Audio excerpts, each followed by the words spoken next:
Hey everybody, Jester Borris here, and this is Through the Multiverse, and we are checking out Fallout and other games from Modiphius Entertainment, focusing primarily on Fallout. You know it, you love it, you've probably been killed by a rad scorpion or two. Joining me today, as always... I'm Troy, the Planescape Guy, and this is going to be an interesting show. This game has got a lot of history. It's been through a lot of versions, and do you want to go ahead and just start with this? I just hit it briefly. A little bit. Guys, if you're not super familiar with Fallout, it started as a video game franchise from Bethesda Softworks back in '94, and it's just grown from there. It's got a really cool setting. It's sort of that 1950s post-nuclear futurism. But then it's all been blown to hell, so now you get to be in an irradiated wasteland with all that. Tell us a little bit about how this got started, Troy. So they're showing that the franchise started in '97 as in a role-playing tabletop game version in 2004. Many different developers, different publishers. Creators are Tim Kaine and Leonard Boyarsky. But what really got me was it did start off as a video game back in the day. So I just want to run through the different versions. It started in DOS. I don't know how many of you out there actually know DOS. Then there's Windows, Mac OS, OS 10, Nintendo Switch, PlayStation 2, 3, 4, and 5, Xbox, Xbox 360, Xbox One, Xbox Series XS, iOS, and Android. So it's all over the place. You have no reason for not finding a version of it near you that you can play. That's right, Troy. So let me get this button. Come on. We are again, of course, missing Mr. Producer, who's been lost in the void of space-time. We went through some Planescape. We came out of the portal. He didn't come out of the portal. Probably being tortured by demons. Totally fine. He deserves it. A little bit. But Fallout has been really neat. We started with, let me say this, it's always been an RPG. Yes. So video game RPG and now tabletop RPG and a couple different iterations. They've got a war game that's also, I believe, published by Modiphius. There's so much, but it's got a lot you could ask for because it's that futurism, right? So we have high tech. You've got fusion cells that power your powered armor, and you have laser guns, but not just laser guns, Troy.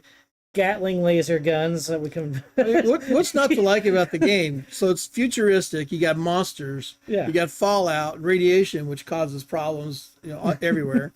This is from the 1950s and 60s, which was the heyday of the United States coming out of World War II. Everything was booming. Yep. And booming. So it has a lot of really interesting characteristics in the whole story, and the plot line, the setting, and the characters, and the monsters, and just everything about it is very interesting and fun. The game setting has definitely taken a lot of liberties. I had fun with stumbling across those recognizable relics. The first game starts you in California, and you carry across into Vegas, into the Midwest, the exploded arch in St. Louis from Fallout Tactics. Now we're in Boston and the Northeast. So you've got just, lots of bits of, like Liberty Hall is there, and the cracked Liberty Bell, the blown up Washington Monument. All these things that you recognize from modern, everyday America, now dilapidated, tore down, and in a state of ruin from this nuclear holocaust. It's been, as you go through the games in particular, you've had more leeway as far as being able to explore. We're now into an open world setting, and you've got a lot more impact on the wasteland as you're trying to bring order, morality, and a sense of survival into this very harsh environment. That's where the tabletop RPG, I think, really comes into its own from there, is telling those stories, right? How do you rebuild from the wasteland? What is out there to find? We see a lot of frontier sort of stories, small shanty towns doing their best to resist the harsh everyday environment, the crazy mutated monsters. I've seen the 50s, 60s sci-fi movies. I know what goes on out in the desert. You got giant ants, giant scorpions, and who knows what. Well, what's even more fun, Troy, is when you run into one of the glowing ones. And so they're so irradiated that they're literally glowing. Shoot them at night. And just standing next to them, of course, becomes a radiation hazard. Yeah. So, a lot of cool things. This game system, published by Modiphius, does use their 2D20 system. And so I want to talk a little bit about the different materials before we get too deep into the system. You'll see that Troy and I actually have some interesting handouts here. I like the character sheet. Yeah, character sheet's kind of cool. Um, It's very simple. It is. It's very, very right to what you need to see there to play your character. Well, and of course, it has all the stats are easy to understand and easy to read, easy to get to. And the personality is what the player provides, and that should all be in your head. Yes. So with the game materials, the stuff that we've got here specifically today, I want to go ahead and mention Nowhere's Store of Forgotten Lore. We were very lucky to be able to borrow their GEC, and that included the promotional copy of the Vault Dwellers operational manual. This is the game's core rulebook. It also came with some Game Master. Oh yeah. It came with a book. It came with maps. It came with character sheets. It came with all kinds of stuff. Yeah, so that's Nowhere's. You can check them out at nowheresstore.com. But thanks again. So we got their promotional book here, Game Master's Guide. This is a map of Boston. I can't even say it right. Boston. Nuclear Boston. And then we've got the character sheets as well. So thank you to Jacob and Mala for allowing us the use of this material for today's show. It's nowheresstore.com and Facebook. There's an extra S in there because there's nowheres. We even got caps, Troy. We got the caps. Nuka-Cola caps. Cool prop. You can get a hold of those pretty easy as well. But They are kind of cool. that is the currency of the Wasteland. They look like, because the inside, I was expecting this added detail. It has the little rubber seal on the inside. It's got the gasket, yeah. Yeah, like it actually just came off a bottle of soda. A bottle of soda. Yes, glass soda. Soda. So, getting into the materials here. Fallout Wasteland Warfare RPG. Published, this particular version started in 2018. So, based on the popular Fallout video game series by Bethesda, the entire Fallout universe includes comics, novels, video games, RPGs, and fan art, all sorts of stuff. And the minimum materials needed to play. For the Game Master, you'll need the rule books. They have several adventure modules, which is something that we really appreciate, Troy, being able to go grab a module, jump into a story, modify it for your own purposes based on your campaign. But it's really helpful to be able to have a place to start. So if you guys are going to be jumping into the Fallout world, Modiphius has several free and paid game adventures on their website. And they also support virtual tabletop. So if you guys like to play online or you're playing through Roll20, what's not to love about that? Yeah. So, yeah, the GM screen for quick reference, rules tables, that's got custom dice, and of course you'll need your maps and tokens, things like that. Well, let's go, but you got the dice over there? Because I was hold reading on. the thing here Hold on. earlier, and the dice are really bizarre, where they have not just numbers, but they have special effects, and the special effects, you roll a dice and you get instead of just a number, Let me just bring the it has a little icon on it. GEC over here for everybody. Let's pop The this. GEC. What a name. You know, everything you need to restore the wasteland. Yeah, it's all in there. But these are not open, unfortunately. We don't have a set out, Troy. It looks like somebody's tried to tear them open. Not me. But look, see, you open it from the correct side. Yeah. They don't get torn. It's all Troy's fault there. It is my fault. So show them what we got over there, Troy. Oh, wow. So we have 3 die 20s. Oh, and I got a natural 20. So this one dice shows, because on your character sheet, your hit point location, you get a certain percentage for your legs, your arms, your torso, and your head. So this dice is a location. Yeah. torso, right arm, left leg, head. That could be very bad. And then the 2 die 20s would be for it's like a There's skill checks, advantage disadvantage kind of thing. So these are kind of cool. And then there's 4 die 6. Some of them sides are blank. Some of them has that little guy on the Fallout Boys on there. Mm-hmm. And then there's like 2 and 1. That's like 1 POW and 2 POWs is what it looks like. Mm-hmm. Yeah. So they all have their own use. There's special. I like it if they're going to have special dice that they include it in the set. They don't say. I forget who the game system was. I saw them at the game store one day, and it was just a set of dice on the shelf for like $25, and it's a special set of dice. You need them for the such and such game. I don't want to mention it, what it was. I was like, well, why doesn't it come included in the game? Mm-hmm. You know, if I'm gonna spend all that money for it. Oh, did they haven't say how much this runs? Set? Well, this the collector's box is no longer available, but you can pick up the book in PDF format straight off the Modifius website or at your local retailers, such as Nowhere Store, Forgotten More, and it's in the $55 range for the book. There's also a quick start book available at Modifius with the Vault 95 logo on there. That's a little less expensive. Similar to what you'd find in a quick start book like we've seen in the Star Wars game, right, or D&D starter boxes. Something that's going to be able to let you see the system, start playing without necessarily making a large investment to get you started. So there we go. Characters, players, and DMs will need the dice. And then we're on to settings, which is blown up USA. They have multiple settings that we talked a little bit about. Yeah. But they also have multiple versions of the game. Well, it's been interesting. If you follow the video games, they almost have sort of like a progressive timeline. Right. But it's all post-nuclear, so there's no real numbered year. Right. So but yes, and those are variations of the game and the story as well. Yeah. But they also have a Fallout, the board game that came out in 2017. They have the role-playing game, which we talked here about, and they also have this one.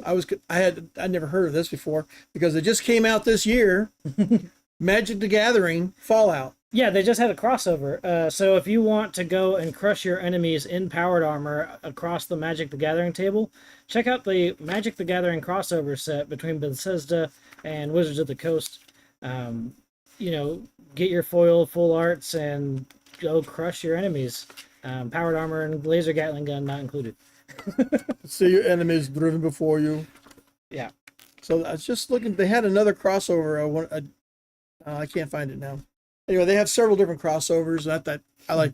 That's where it's always fun for me. We had different versions of sci-fi stories that you put them together, and it makes for a more fun game. For anybody who's watched the series, you know that we got a huge kick out of the Renegade Systems Essence 20. Yes. We were crossing Transformers and My Little Pony and Power Rangers and G.I. Joe. And you told me about another My Little Pony version? Yeah, so in our...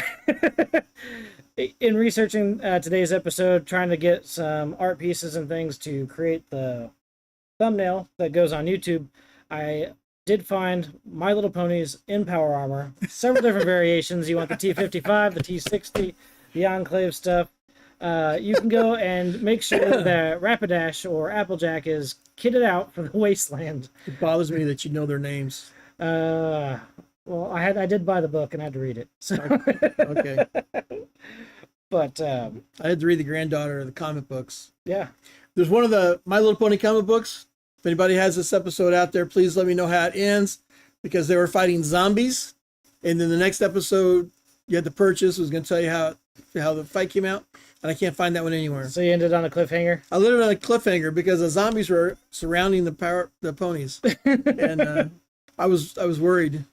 So the granddaughter was very worried because the zombies are about to win the day, and that just can't have that. Can't have that. So that is the other thing. There are sort of zombies in the setting. They are ghouls, and so you become so irradiated that you stop aging, you rot, but after a period of time, you become a mindless, raging nuclear zombie.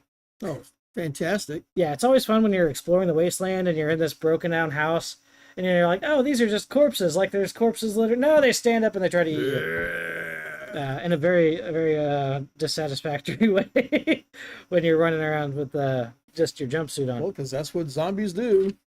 Yep, set in the post-apocalyptic wastelands of America, featuring iconic locations and landmarks from the Fallout video game series, such as the Vault-Tec vaults, mutated wilderness, and remnants of the pre-war cities. As I mentioned, we'll go ahead and show this off here. Try to break that out. Oh yeah. The box that we were able to get today has this cool map of the Boston area, so we'll get that switched over there for you. It's a very cool picture. Very unique art style. All the art in everything we see here is all the same style, so it all has a specific look to it. Let me get some glare on that. Let me see if I can. Got some glare on there. How dare you? Well, turn the lights out. We're right there on that camera, Troy. So Wow. hopefully that comes across. I apologize. You should apologize. Well, on the back side, it's interesting. So you also have like a it's regional like a road map. Well, it's a regional map. Regional? So aside from being inside the city limits of Boston itself, you've got this surrounding area.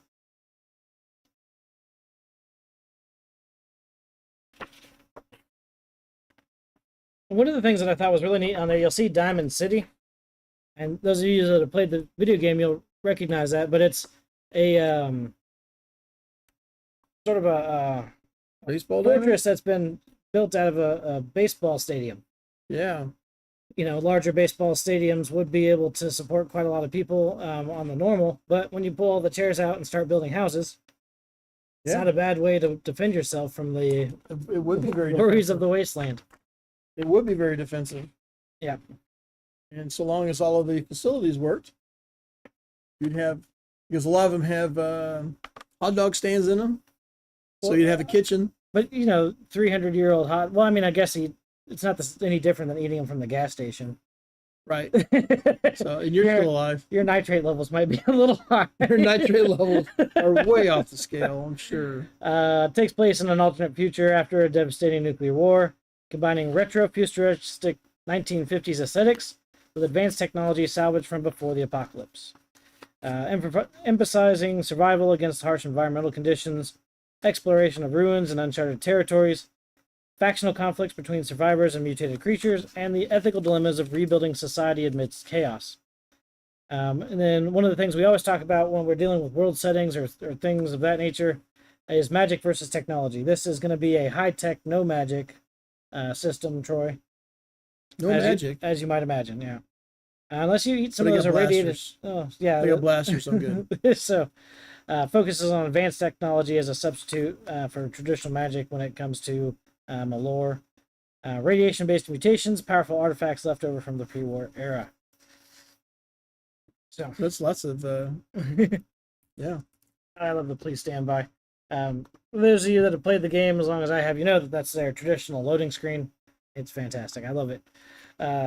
So I found the page I was looking for earlier. And these are some other crossovers and other things that they've marketed the story, I guess. All right, what do you got?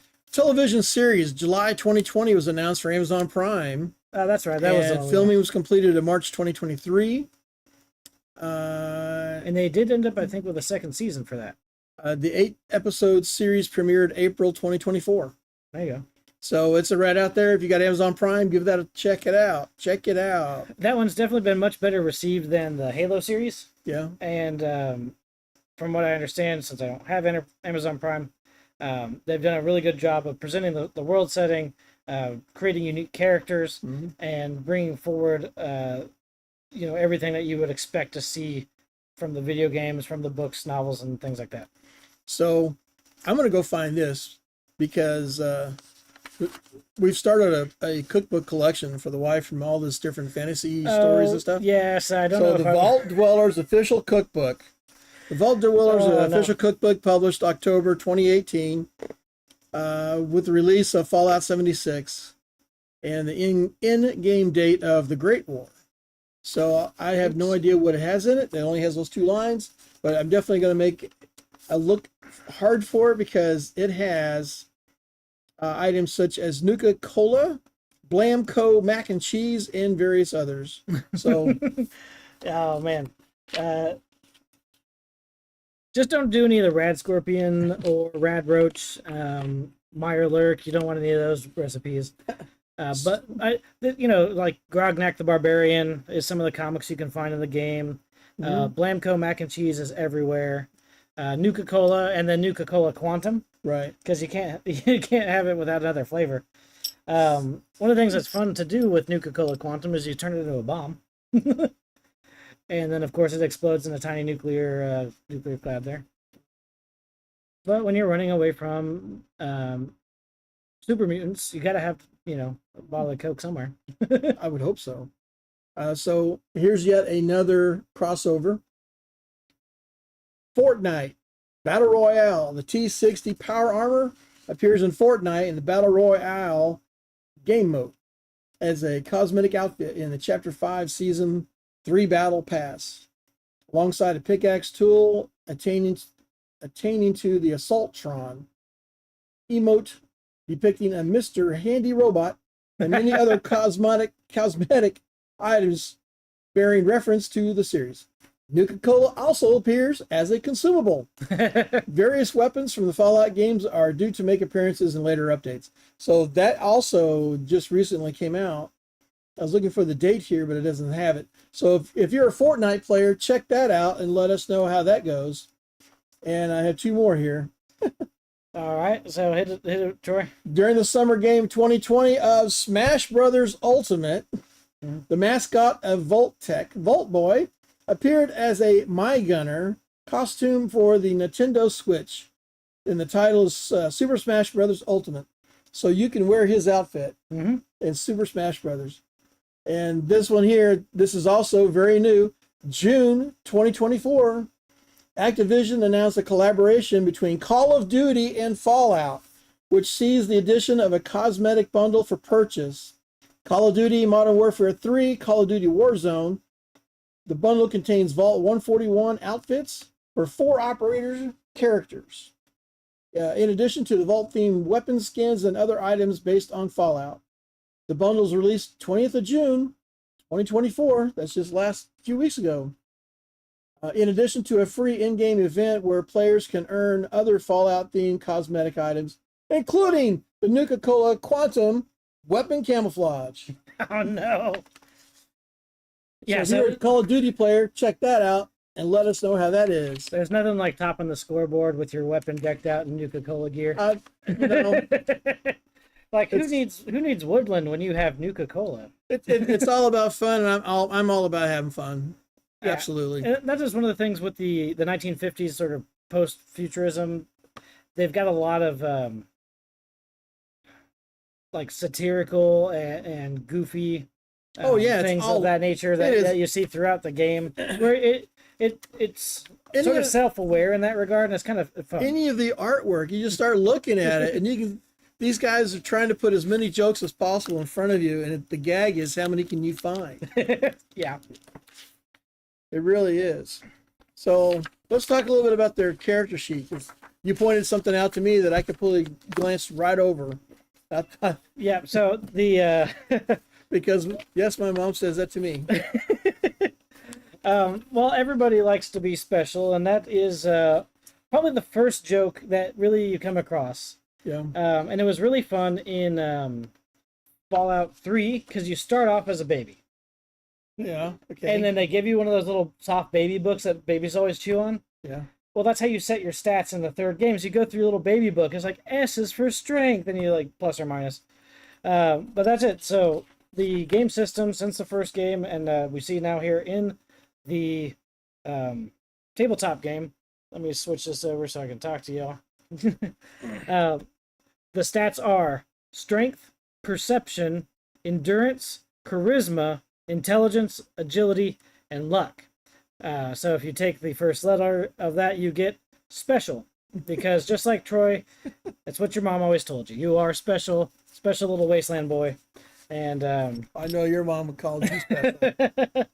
Well, that's okay. And your brother. Well, he is very special. He's a special. One of the things that I've always appreciated about luck in the system, though, is that it's not about good luck or bad luck. It's simply luck. And so you may have a higher percentage chance to activate any sort of a critical success or failure. Mm-hmm. The way that the game system goes, you can build, you can get one of the things called a perk that's called Black Cat. And so, based off of your luck score, unlucky things are more likely to happen around you. And that can be, it affects everybody. So, weapon jams on you, weapon explodes on them. You know, you're building pipe pistols from leftover salvaged materials. Weapons failures are fairly common. But if you've got a high luck score, you can have a critical failure. And now that's kind of fun when the super mutant explodes, when his rocket launcher goes off next to his head. Less fun when your teammate needs to save your butt with a grenade and they throw it and it's a dud. You can also be lucky on the other side of things. So a high luck stat can be an interesting character to play if you you want to get that up around a 7 or an 8, since the max on these is a 10. It's just a different way to kind of go through the games, and they allow for that in the tabletop, which I thought was really cool. It's very awesome. I had a lot of fun with it. So we got anybody wanted to know a little bit more history about it, I would suggest you go to Wikipedia. I have 18 pages of history here, and it's always fun for me when we do these shows and we start reading the history of it, and you're like, oh yeah, I remember that. And I'm like, wow, and they start reading about all the details and behind the scenes, you know, who worked on what and how they developed this, or how did these stories come from this? Mm-hmm. How many books did they write about that?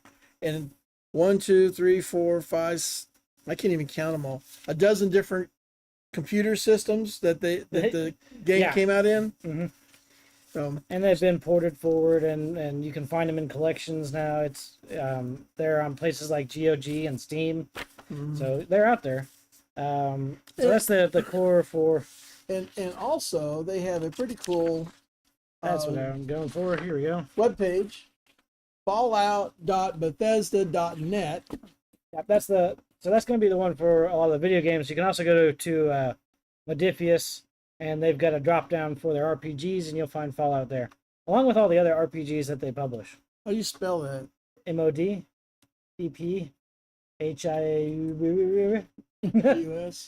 Yeah, something like that. See what we find here. I'm goggling it. Oh yeah, looks like your internet broke. So I spelled it wrong. So an attribute plus the skill. So here we go. Rules summary. Give you a quick overview here. You got attribute plus skill versus a difficulty, and then you roll your dice pool. So you start with the 2 d20s. You can buy up to 3 more d20s by spending action points. After you've added any extra dice from spending action points, roll the entire dice pool.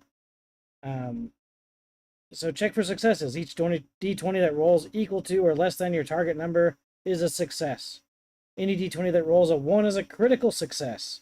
So instead of 20s here, Troy, we're looking for 1s, which is worth 2 successes. It's right there. I rolled a natural 20. What does that count? I think you probably you probably got killed by a death claw.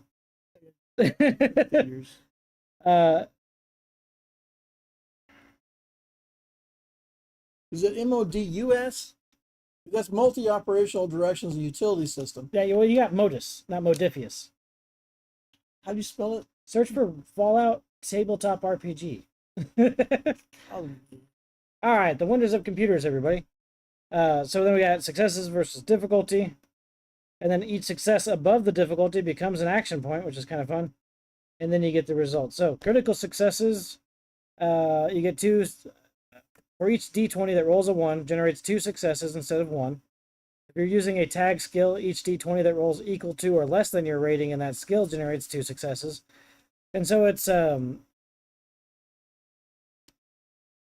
of those things where you're trying to get a pool of successes, similar to what we see in some older D6 or D10 systems, where you're trying to meet a target number or get more than, or trying to get, similar to Yahtzee, as many 6s or as many 1s as possible. Found it. MODIPHIUS.net. There we go. Fallout, the role-playing game. Post-atomic role-playing on the tabletop. And the picture, this guy looks like he's going to have a bad day. No, yep, he's just left the vault there. He's in his vault jumpsuit, and he's heading out to the Wasteland. He's got a puppy dog. Mm-hmm. Starting your journey. The 2-20. Wow, this is all really cool. Yeah. The Fallout RPG is based on Modiphius's 2D20 system. And they've got it in several of their RPGs, so you'll find it in Star Trek, you'll find it in their Conan system. I'll tell you a little bit about that, how the 2D20 system mechanics are built. You'll get two 20-sided die to perform actions. The goal is to roll equal to or under a target number, which is determined by combining an attribute and a skill. So we talked about successes. Additional D20s can be added to a roll by using resources like momentum, threat, or doom, depending on the specific game. Two characters can assist each other on a task. Yeah, adding their skill rolls. Mm-hmm.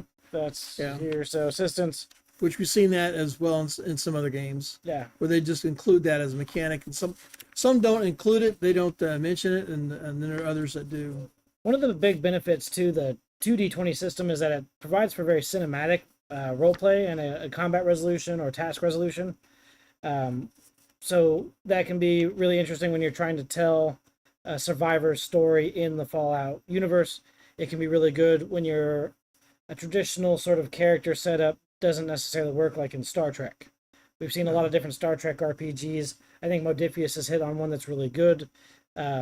Here where you've got, as an engineer versus as a command, and you're on away missions and things like that. The 2D20 system plays really well over on that game system also. And I know that we've talked about this before. We like where players can complement each other or assist each other. Yes. Because, you're not going to get collaboration across the table otherwise. Yeah, it encourages role play. Yes. Which is the biggest reason why I like it. Mm-hmm. So they also, on this Modiphius website, they also have a video about how to play the role-playing game, Fallout. Yeah. And look at that, it's Fallout Boy with his dice. That's going to be probably your best resource for the RPG is their website. Yeah. It's really good. So we've got, there we go, specific game uses.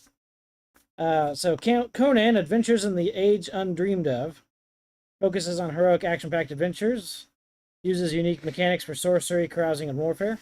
Carousing? That's what it's Star Trek Adventures, which they're getting ready to release their second edition rules update, which will be kind of cool. So that's emphasizing exploration, diplomacy, and iconic missions of Starfleet. Get rid of that and go buy the Klingon source book and bring honor to your house. Yes. Yes. We got Mutant Chronicles is set in a dark diesel punk future with corporate intrigue and cosmic horror. John Carter of Mars is another system they've got. And then, of course, Fallout. So Modiphius has been able to adapt the 2D20 system to a lot of different games. And there's a good chance that you're going to run across it. It's very easy to pick up. It's not like some of the other custom dice systems that we run into, Troy, where you have 20 different dice that you roll at a time, and you're trying to do the tarot, and you've got to cast some bones and hurry up and drink your tea because the tea leaves. This is much more straightforward. You got 2D20s, there's a location, and then you got some extra success dice, and that's it. It makes the game run really quickly, and there's not a deep learning curve to get you onto the table, get you playing and having fun. So. Yeah, I do like this system. When someone else is attempting to test, you can assist them, if your GM allows it, using your own attribute plus skill combination.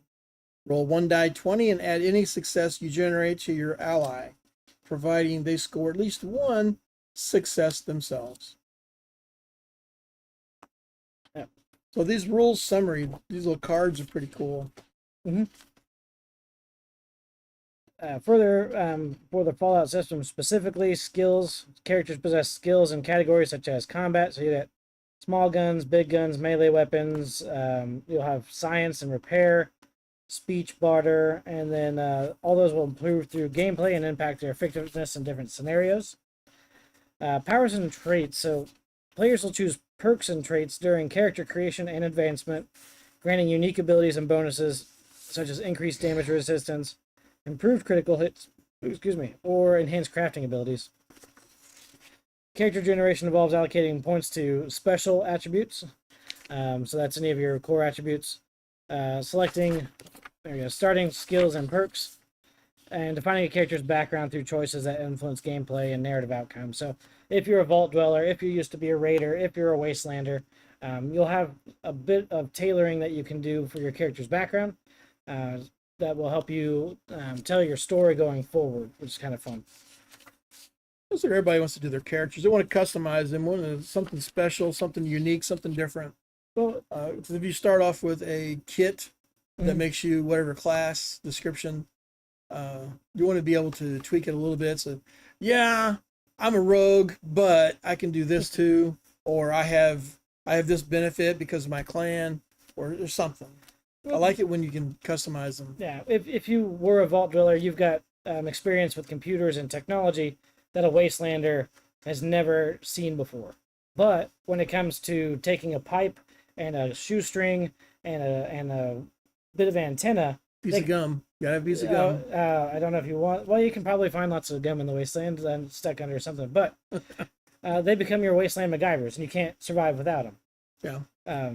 So in that regard, your backgrounds, your skill choices, and the way that you progress your character make a big difference in your outcomes, but also can help make sure that your party becomes cohesive. It's pretty cool.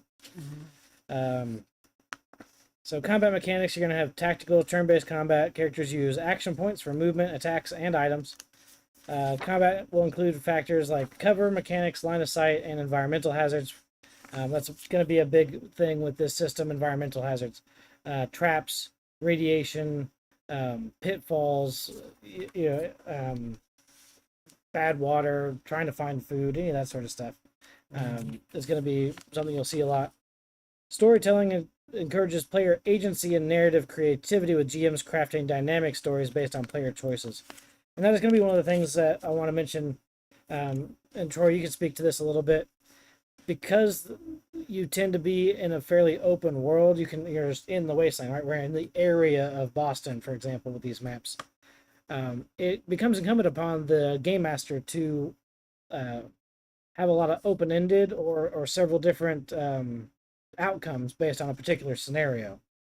Oh, yeah, if you're out there in the wastelands that once was Boston, the GM's going to have to write a story and the resources that are going to be available, because people are going to be scrounging for anything and everything. Well, beyond that too, Troy, different factions that have different agendas. Oh, yeah, you're going to have different factions that have different agendas and have different territories, and they're going to have different clothing styles, different weapon styles, different anything and everything. And so there would be a lot of work for a GM, but again, they have the resources and they describe a majority of it. Mm-hmm. So the GM just needs to sit down and read everything and go, oh yeah, I got this, guys. Now, that's not to say that it's going to take any more work to play or prep the Fallout game system as compared to Dungeons & Dragons or any other role-playing game.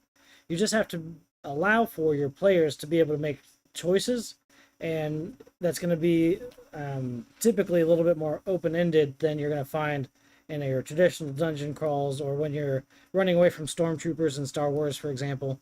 Now, you will have dungeon sections, or, so you might get down into old subways or abandoned buildings, the robot factory. I break into robot factories a lot.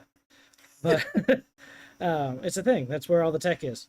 So the trick will be when then you get into these social scenarios and the sort of social combat of what is this NPC after? How do I further my own goals? Do they align? Does helping this NPC hurt this other faction that I'm trying to support? You'll have to kind of understand the web of your NPCs and the way that the factions lay out in your areas, so that as your players are going through the storyline, as they're making these choices, when they make these choices, you'll have to understand this outcome will go this way, while this outcome will go the other way. They may both end up at the same point later on, but with slightly different variations of the consequence.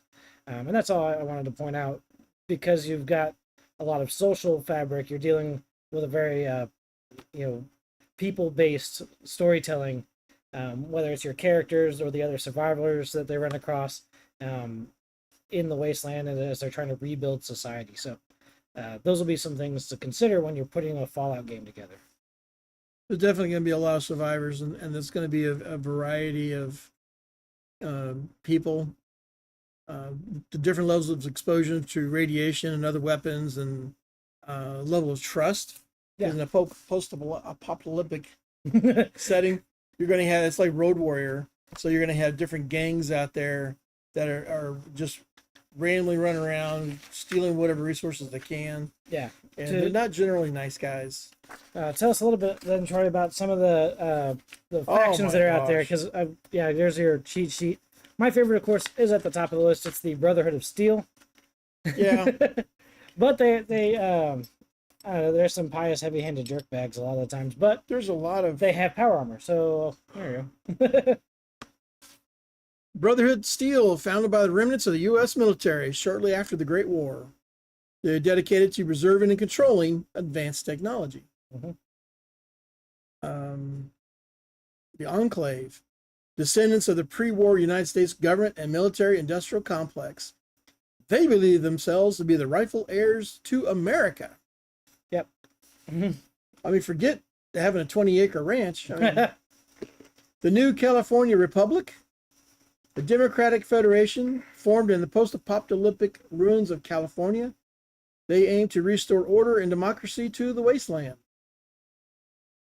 This one, I kind of like the sound of this one when I came across it. Caesar's Legion. Oh, yeah. A brutal autocratic society based on ancient Roman principles, founded by a man known as Caesar. Yeah. Of course. The Institute, a secretive organization based on the Commonwealth, descended from the remnants of the Massachusetts Institute of Technology. Yeah. So MIT in the Wasteland becomes this nefarious underground. So they might have a calculator. Well, they've got robots that look like people, so. The railroad. Oh my God. Wake up, Troy. I can't help it. This is what happens when you stay up late. A clandestine group dedicated to freeing synths from the Institute's control and helping them live free lives. It's like Data, but so Right. MIT builds a bunch of Datas, they send them out, and then they do body snatcher stuff. These people are direct conflict with the Institute. Yes. So that's already setting up problems in your storyline to be dealt with one way or another. The Minutemen, a militia group in the Commonwealth, inspired by the historical Minutemen of the American Revolution. Mm-hmm. Children of the Atom. Aww. A religious cult that worships radiation and nuclear annihilation. My favorite one here, Troy. So you get into the first city. You come out of the vault in the third game. The first city, you see it down the way. You go down the hill. There it is, right in this crater. The crater is an unexploded fat boy. It's sitting in this pool of irradiated water, and there's a old man out there standing in the water, worshiping the bomb, singing the praises of Adam. Bring us your holy cleansing salvation. So part of my brain just had a flashback to Planet of the Apes, where near the end of the movie, they find a cult that is worshiping an atomic bomb in the cave. Yeah, that was an interesting old school sci-fi. But yeah, they worship the power of the bomb. Oh, you better respect it. That's for sure. Mm-hmm. Raiders. Various loosely organized bands of criminals, scavengers, and survivalists who resort to violence and theft to survive. Followers of the Apocalypse. Yeah. A humanitarian group, really, with a name like Followers of the Apocalypse. It's some Planescape type stuff. A humanitarian group dedicated to preserving knowledge and aiding those in need throughout the Wasteland. These factions add depth and complexity to the Fallout universe, each offering unique perspectives and conflicts that shape the player's experience and choices within the game. One of the ones I forgot to put on the list there, of course, are the super mutants. And so they have VATs, they call the dip, and they will dip you, and you will either die or mutate into a super mutant. Sounds like a fantastic vacation spot. Oh, it's a lot of fun. My favorite thing is that they've got so take your regular RPG style launcher, attach a small nuclear warhead to it, about the shape of a football. You'll run into super mutants that are carrying that thing football style that will charge you. And so that, aside from being this giant Hulk-like figure, we're talking Incredible Hulk style stuff. It does not want to go down easy. When he gets over there, he goes, spike, and spikes the nuclear bomb at your feet. Oh, yeah. The Wasteland's fun times. That was one of my favorite additions in Fallout 4.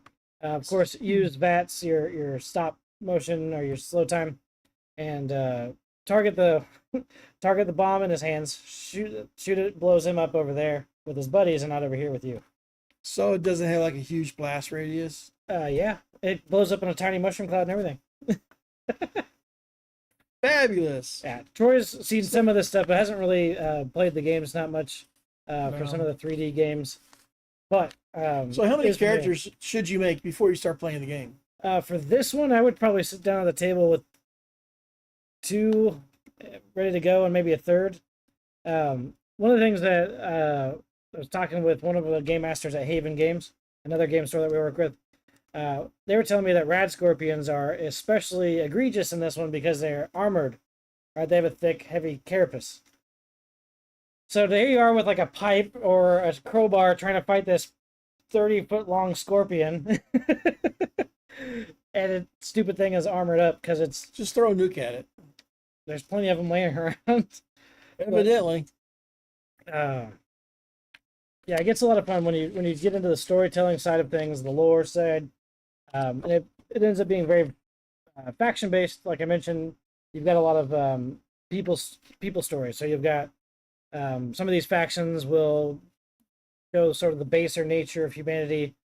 Some of them will go and they'll have redemptive stories. And a lot of them you're going to find are just people trying to survive day to day. Whether they make much progress at it or not, whether they can carve out a piece of safety or not.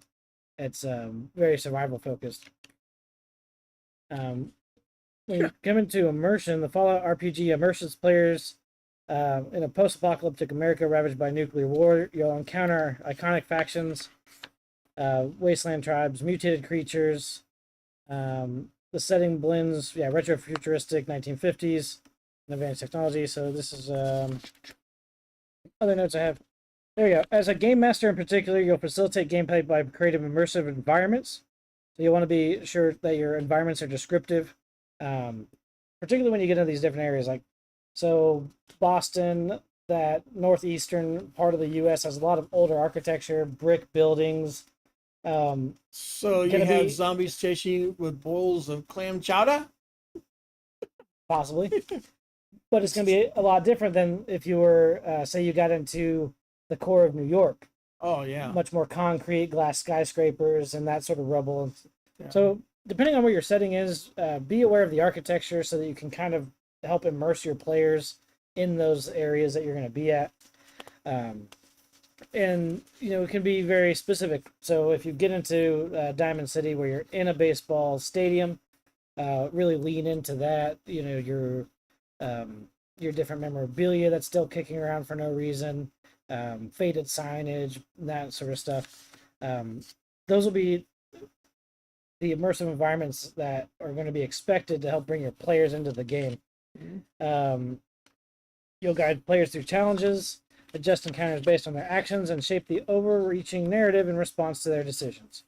And that will be the other thing is with Fallout, even since the first game, all of your actions have always had an impact on the Wasteland. So as you write your story, be sure to allow for the players to have some influence and make some adjustments into the way that goes. So I got a mechanic here that's on the character sheet that I want to go over. Yeah. And it's nowhere in any of the things that we've read so far. So what are you looking at, Troy? Experience points. Because on the character sheet, it shows experience points earned and experience points needed to reach your next level. So obviously they have your leveling system with experience points. Yes. I just kind of wanted to go over that just real quick so we get an idea of How many experience points does a radioactive zombie get me? Let me pull that up here.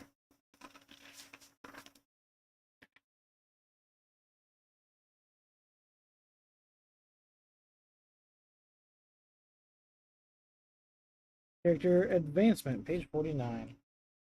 Dun, dun, dun. This is also one of the nicer books as far as RPG books in the way that they're laid out. It's very easy to find what you're after. So, 21 levels is what's prescribed here.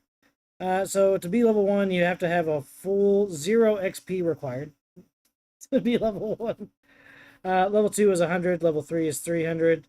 So you get 1, 3, 6, 1,000, 15, 21. So it's prescribed here, page 49 in the core rule book, as far as experience points. And then in the individual monster descriptions and some of the Game Master guidance, they'll have suggested experience points rewards based on challenges and monsters defeated, things like that. Cool. And then, of course, they do have sections in there regarding some guidance for milestoning, which particularly in the early stages of the game can be helpful to get your characters moved up to a certain point before you really start to have them slog out for XP and try to avoid all the ghouls that are running around the wasteland. Don't avoid the ghouls. Don't avoid the ghouls. That's how you get experience points. Oh, I guess that's true. You go around with a bat full of nails and bonk them. Absolutely. One of the things that I was really appreciative of is somebody who played the game, if you've played the games before, when it comes to the character sheet and the translation of what's been built by Bethesda into a tabletop RPG, you're going to find a lot to like. So the way that special is dealt with, the way that skills and perks apply in the game, and the way that they handle damage and hit points is very cool. So you'll see a lot of that. As Troy mentioned, you can take individual limb damage and things of that nature. So broken arm, broken legs, healing specific injuries, all that's accounted for in the role-playing game as well. Yeah, I like the character sheet. It's very simple. Everything very direct. And these two cards are very, very handy. Oh, yeah, so they do have an expansion book. So the core rule book published in 2020 and a game expansion book 2021. And then they had their Wasteland Warfare, which we were getting a lot of these props from, was 2018. So Modiphius has had the property for a while. They've got a lot of support around the game system. It's similar to the way they support all of their different game systems. And we've been really happy with it. We haven't had a chance to sit down and play the tabletop, but we've talked with a lot of game masters that have, and they appreciate the system's flexibility and the ease at which you can introduce a new player, which has been pretty cool. What was the guy? He said the one down in Nixa. That's Nate. So what did he have to say about it? Everything I just told you. He likes it. Hey, Mikey. Yeah. It's one that he runs fairly consistently. It's not a game that he puts sort of in the we're going to take a break from another game system rotation. It's a game he's actively playing. So we were there at Haven, it was a few months ago, and some of the Lego guys were down there, and they were playing Fallout with Legos. They had built the bunker. So you'll find they're doing stuff on Modiphius as well. It's a Brick Quest. Yes. So this was the thing that was pretty interesting. We found out on the Lego side of things, all of the custom printing for Legos, all the custom screen printing on Legos, there's a lot to it. So if you guys haven't seen it, dive into that a little bit. Those particular folks were from Bricks and Minifigs, so there may be a store near you. They are a chain of stores that deal with Legos, bulk bricks, Lego customizations, and set building. It's pretty neat stuff. But they had built a whole, I mean, it's probably like a 4x8 tables worth of... I think it was 3 floors that had elevators, it had weapon systems. And... Well, there was like, they had a whole vault. Yeah, it was and they had all the approach to the vault with the Wasteland town on top of it. Yeah, it was a 3 foot by 8 foot table. Covered. And it's like, it's a little wacky because it's Lego, but it also fits the theming and the self-awareness of Fallout, to a T. Right, So you get up there and you're like, when I first saw it, it was like this guy sitting over there. There's like 3 or 4 people, 4 people playing with it, and I was like, okay, they're not just playing with the Legos; they're playing a game over there. So I started listening organized, at what they're doing, and I was like, oh, okay. It's Fallout. Now it makes sense. It does fit in with the imagery, the artwork, the whole setting, the wackiness, the funness that they want to have in the game. Yeah. And it just really, and I sat there and I watched them for a couple hours, and we were just laughing about everything they're doing. It was a good time. Yeah. So they were using a variation of Brick Quest to do that game with. It was a lot of fun to see. But because all those Legos and things are out there, if, like me, you would like to use Lego figures for your tabletop games, you can get a whole series of Fallout-themed Lego minifigs for your tabletop role-playing game. But we also know a DM down in Nixa. She has a shoebox full of PC parts of Lego guys, so you can build. She builds monsters and NPCs and your player character out of Lego guys. Yep. And it's always good. It's a little more fun, especially if you would like to have a more lighthearted game. Yeah. Or if you're, she's another professional game master, so she demos a lot of game systems, and she can reconfigure her minis without having to have 400 shelves of minis per game system to be able to show off or introduce players to different things. It's been pretty helpful. Yep. All right, Troy, I think we lost our spot. Did we lose our spot here? I think we're at the end. Are we? We're at the end of mine. All right, so we covered quite a lot of it. Let me double check. I found it. So we've talked a little bit about character creation. They've got some advancement, the special dice. Some of the things that GM. Oh, well, here we go. Character death. Permadeath is a possibility, adding stakes to player decisions and combat encounters. GMs may introduce narrative consequences or opportunities for resurrection depending on the campaign's tone and setting. Oh, I don't want to really resurrect in the world setting. Well, here's the thing that's kind of interesting. In the story for Fallout 4, here's spoilers. So if you guys haven't seen Fallout 4 or played Fallout 4, you might cover your ears. Blah, blah, blah, right? So there's you go into the vault right as the nuclear explosion is going off, and then you get into the cryo tube. Okay. You have a scene where you sort of wake up. There's some raiders that have broken in, and they, across from you is your wife and child. They pop open that pod and steal your son and shoot your wife. Ouch. And then they reactivate all the pods and you go back to sleep. Well, that's then some indeterminate time later, there's a systems failure and you wake up and you pop out of the pod and that's where the game starts for you. And so your character's motivation is to go figure out what happened to his son and who killed his wife. Sure. The theory goes, however, is that you died at some point there and you've been replaced by one of the synth robots. Good old MIT. So there are potential ways that you could resurrect a character in the setting, but we're not talking about a traditional resurrection like we'd see in a D&D setting or something like that. So you may be able to throw in some cloning experimentation, some old government lab, weird CIA type stuff that's around somewhere to be able to bring back a character in that way. But for the most part, I don't know that you're ever really going to get that exact specific character. So you come back as a synth, and then what? Blade Runner comes after you? Yeah, and once they reestablish the world, and then they have to go and get all the synths. But yeah, Blade Runner's another world game system that came out recently. Also published by Modifius. Their starter box was amazing. Yeah. Really enjoyed that one. But character death is going to probably, not only is it a possibility, but it's going to be ever present. Ever present. If you're meaning plan for it. And it's going to be one of those things that you're not going to be trying to kill your characters. Your player. What I know. That's right. Characters, not players. Same difference. No. So you may be trying to kill a player character. There we go. There you go. But the dice are going to roll weird, or Rad Scorpion's going to get Rad Scorpion and just murder somebody.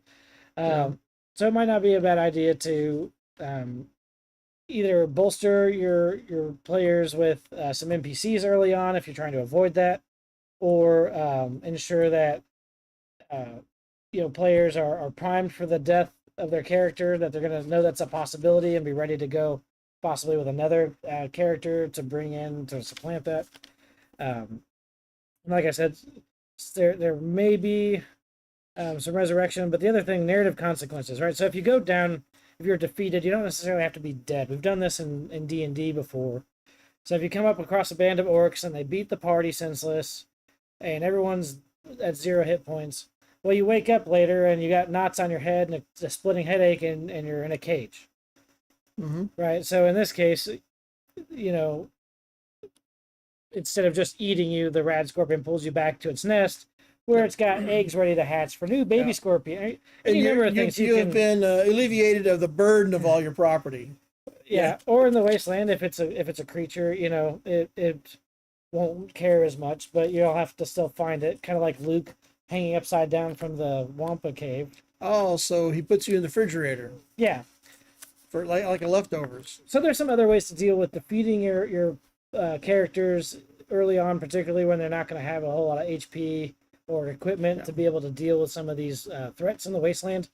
So if you're looking not to have player characters die, just be ready for some of those other outcomes, so that you can continue that story and build that experience through the storytelling.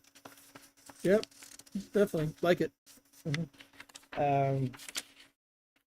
But I believe we have. Here, this was the other thing I wanted to talk about. We talked about the Modifius website. Definitely plug into that on any of their publications. They've got a ton of support. The Fallout RPG community offers robust support through online forums, where players and GMs discuss gameplay strategies. You can also find similar through Discord servers like I Want to Be a GM. You can share campaign ideas, troubleshoot rules queries. Modifius Entertainment provides official support with FAQs, updates, and additional supplements, expanding the game world and rule set. They also have a YouTube channel with, like Troy had mentioned, quick start video guides to get you jumped into a system, explain some of the rules in a different format so that you can get those and start to play. Community created content, including fan-made adventures and resources, enrich the gaming experience and foster the vibrant community. So you'll be able to maybe plug into a Reddit or, like I mentioned, a Discord, share an adventure that you wrote, get an adventure from somebody else, collaborate. There's a lot of different things that are going on around Fallout right now that I think get missed unless you're hanging out with some other game masters or role-play game players at your local game stores. Oh, it's all over the place. It's amazing to me. Mm-hmm. I thought people were still talking about the video games. I'm just not big into video games. It's just not it doesn't do much for me. Yeah. The tabletop is where I get it's where you have your fun. Enjoyment. Yeah. Role playing tabletop in a variety of games, not just D&D. D&D is the one I love, but yeah, I'm gonna have to get some of this. I will mention that there's it's been suggested that you can grab some of the other Fallout material and bring it into the role-playing game. So the board game, for example, includes cards for random encounters, events, and quests, and they can be adapted for use in the TTRPG to introduce unpredictable elements, side quests, or plot hooks. Yeah.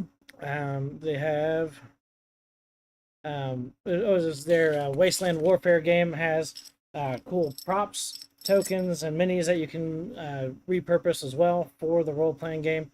So if you want some really nice specific Fallout stuff, you can check out their Wasteland Warfare game and get some of your props and things from there. But aside from that, I can't recommend it enough. It's been pretty awesome, actually. Yeah, fabulous. Those of you out there who play it, please drop us a line either on this video or to our Facebook or Discord, and just let us know what you think of it. Yeah. What are some of the things that a new game master will need to be aware of? And what are some of your favorite moments playing in the system as a character? Oh, man. Because I know just from having been a fan of the video games that there's so much crazy stuff just in the game that when you start to add the flexibility and the imagination of a tabletop setting, it's just going to get that much more wild. So we really like to hear from you. It'd be awesome. So thank you for watching us today. If you found the video helpful, we'd appreciate a like, subscribe, and comment below. And we do have a like goal of 50 for this video, so if you find us worthy, we'd appreciate a thumbs up. Troy, tell them where they can find us. This is Troy the Planescape Guy. You can find us at I Want to Be a GM on our .com, Facebook, Discord, and of course here on YouTube. Yep, and while you're looking over our YouTube library, take a moment to check out some of our other videos. We are currently through the multiverse, but we have been through the ages and across the realms. So we're just everywhere. We're everywhere. We're everywhere. So, and we've done it all without a TARDIS. Yes, which may come soon. We don't know. Yeah, we don't know. It's a lot of walking, I can tell you that much. But until next time, I'm Jester Borris with I Want to Be a GM, and we'll see you at the game stores. Oh no, we will almost see you at the game.